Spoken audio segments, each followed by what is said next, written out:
கட்சி ஆரம்பிச்சிருக்காரு, அதாவது விஜய். ஆனா அவரு தான் இதுக்கு செலவு பண்ணிருக்கணும், அவரு தான் மேலிடத்துல இருந்து இதுக்கு ஃபண்ட் கொடுத்துருக்கணும்.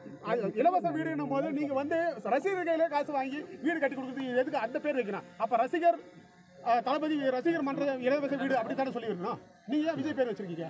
நீங்க வந்து இருங்க இதை வந்து நீங்க வந்து கட்டி நாங்கள் கொடுத்துருக்குறோன்றதை சொல்லியிருக்கிறோம், புரியுதுங்களா? இது வந்து அவர் கொடுத்தாரா இவங்க செஞ்சாங்களான்றதை நாங்கள் சொல்ல. தளபதி விலையில்லா வீடு கட்டத்தின் கீழே நாங்கள் இதை கட்டி கொடுத்துருக்குறோம் என்பது இந்த நேரத்தில் தெரிஞ்சு. இல்லைங்க சொல்கிறேன். இருங்க தளபதி விலையில்லா விருதக வீடு கட்டி கொடுக்குறோன்றதுன்றது பார்த்தீங்கன்னா நாங்கள் தளபதி பணம் கொடுக்குறாரா இல்லையான்றதெல்லாம் உங்களுக்கு தெரியுமா? சொல்லு, தெரியுமா?